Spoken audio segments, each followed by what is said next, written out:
Everyone, the biggest story since yesterday is that Chrystia Freeland is prime minister in everything but title only. And well, her title is deputy prime minister. So if there was any doubt that they are grooming her to take over for Trudeau in either the short or long term, well, clear that doubt away. The prime minister in training is deputy prime minister, and her name is Chrystia Freeland. So here's the Toronto Star, and they're reporting, quote, Justin Trudeau makes Chrystia Freeland his implementer-in-chief and minister of everything, also known as prime minister. Justin Trudeau has given marching orders to cabinet ministers and signaled that Chrystia Freeland will be his implementer-in-chief and lead minister on all top files to do with provinces, Indigenous people, and other ministers to nail down new NAFTA, also called USMCA, a National Universal Pharmacare Program, and action on climate change. So that's the whole portfolio. That's managing Canada. What is Trudeau going to do? Walk around ballrooms aimlessly for a while?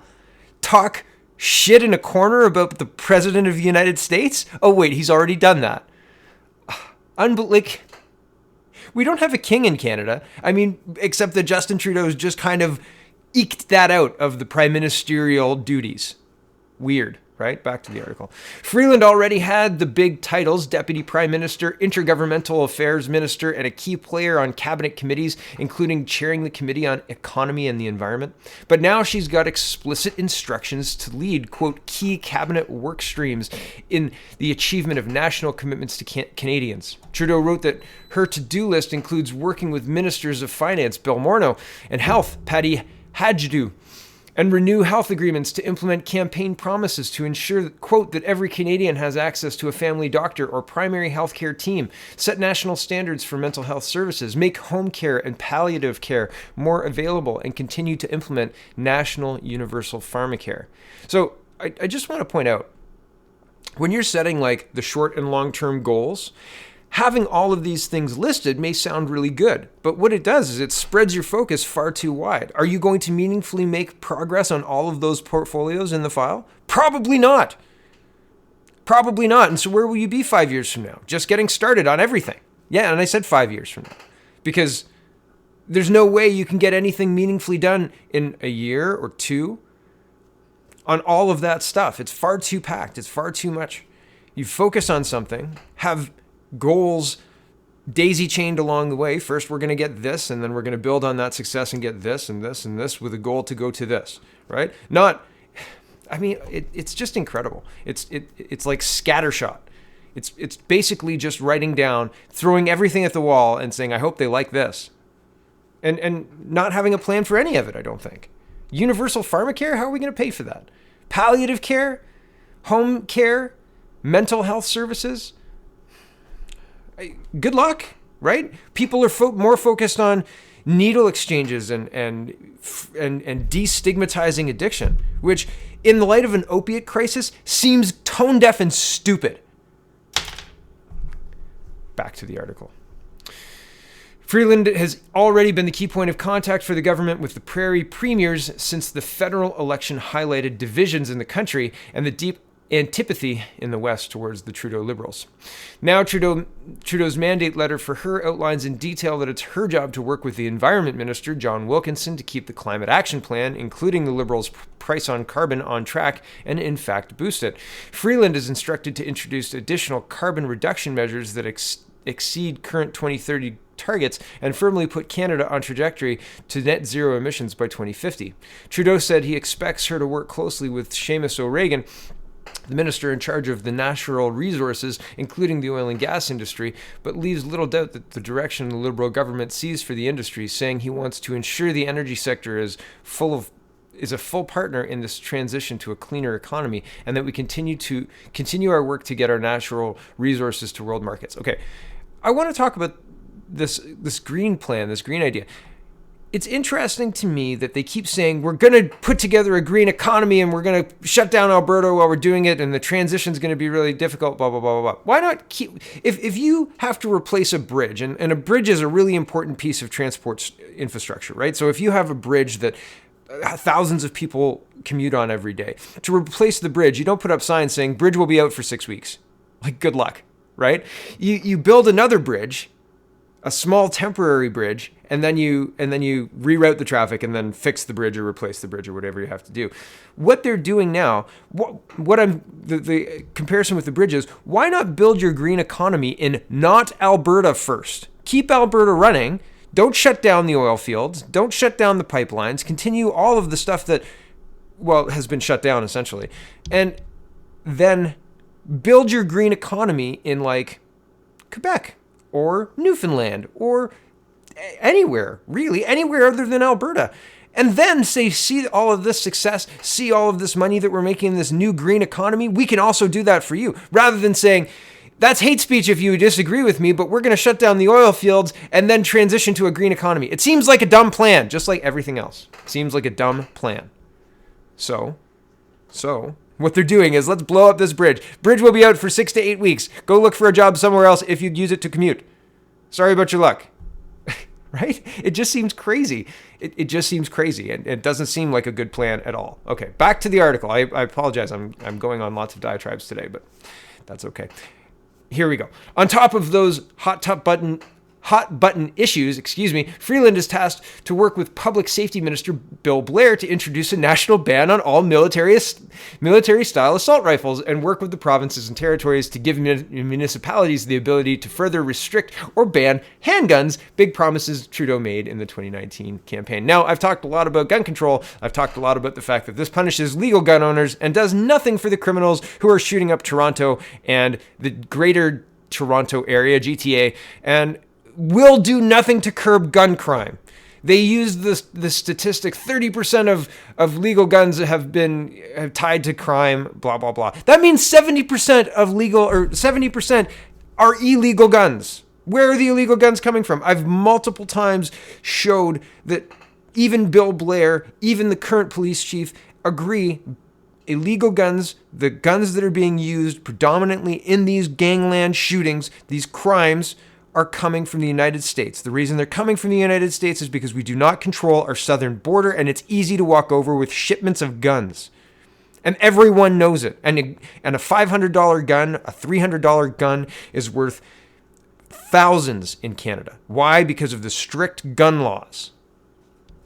It defies like everything else I've talked about today. It just absolutely defies reality, right? Like, oh, you guys want gun control? Okay, we'll ban guns, just like we banned opiates. Oh, sorry, there's a record number of people who have died from opiate overdoses since 2016, since Justin Trudeau took over? Are you kidding me? That's illegal. Didn't they know? Maddening, isn't it? Just, as I've said about everything else, stupid. Purposely not tackling the problem. Purposely pretending while simultaneously removing people's rights. Unbelievable. Back to the article. Freeland is charged with helping to create the promised $250,000 before and after school spaces for kids under 10, quote, while providing additional support for early childhood educators and laying the groundwork for a pan-Canadian childcare system. She is tasked with leading more work to persuade the provinces and territories to implement the Canadian Free Trade Agreement and eliminate barriers to trade between them, up to and including using constitutional federal powers to regulate interprovincial trade and commerce. Trudeau orders Freeland to create a Canada Free Trade Tribunal to hear, investigate, and help resolve cases where domestic trade barriers may exist. Now, I like that. It was part of the People's Party platform, and yeah, we should streamline intergovernmental trade. These are the last people I would trust to do it, and I think they'll do it poorly. Also, childcare wouldn't it be beneficial to make it more cost-effective to live with family members and have maybe your parents or your spouse's parents move in to look after the children rather than having a pan-Canadian groundwork for a childcare system? How about letting families raise their children rather than the state raising their children on the backs of taxpayers? Like, give a tax cut rather than taking taxes and saying, no, we know what's best for you. Because I guarantee the government doesn't know what's best. Nothing that this government has done has been what it sounded like in the beginning, right? Look at the Pensions for Life, right? They created a new program called Pensions for Life. Not at all what the veterans expected. And so many more examples. I don't have them off the top of my head, but there are so many more examples. fundamentally, I think if you're elected the prime minister, creating a deputy prime minister position that is minister of everything is counter to being elected prime minister. I think that that's not doing your job. I think fundamentally, if you're the prime minister, you don't get to give your duties over to another minister and say, yeah, make sure all this is running well and, report to me if it's not. Because part of doing something, any hard thing, any easy thing too, is that you do it a lot, right? And if you do it every day, it becomes second nature and something that you don't think about. But if somebody else had to walk into your shoes and do your job, if somebody else came in and did my show, they would have no idea where to begin, right? And it's easy. Like it's moving a couple of files. It's creating a name on the title for the video. It's recording the links. It's putting those things up on a couple of different places, right? Canada Poly and YouTube and Bitchute. Twitter sometimes, because I've been really bad with using my Twitter recently. But it's easy, but it's not. Because understanding what's happening requires you to be engaged with it. And saying, oh yeah, Chrystia Freeland's going to do it. Well, that would be as good as me saying, my neighbor's going to come and do my show while I'm at the Great Wolf Lodge. Right? I left him instructions. Is that what you want your prime minister to be doing? Not me. No thanks. And if I knew we were voting for Miss Freeland, well, I don't think it would have changed any of my actions, but it may have changed people's votes. Kim Campbell, number 2. I think that's what they're trying to prevent by giving her such a high profile portfolio. So I had a lot more for this. For today's stories, Jody Wilson-Raybould is refusing to leave her ministerial office or her ministerial suite, and the Speaker of the House is saying, "Yeah, we're just gonna evict her. So we've got rules and stuff." And Candace Malcom goes over all of the mandate letters, and I mean, there's so many. There's a Minister of Diversity and Inclusion and Youth will be in charge of ramming diversity, identity politics down our throats. I mean, it's worth the read through. I could do an entire video just on this thread. And I basically had an entire video done for the Jody Wilson-Raybould story as well. And the last story this morning is, I love the tradition of reading a Christmas story in the House of Commons. It's one of my favorites. And, well, 'twas the last sitting week before Christmas. And who knew that Cuzner's Christmas poem tradition would be assumed by a Jew?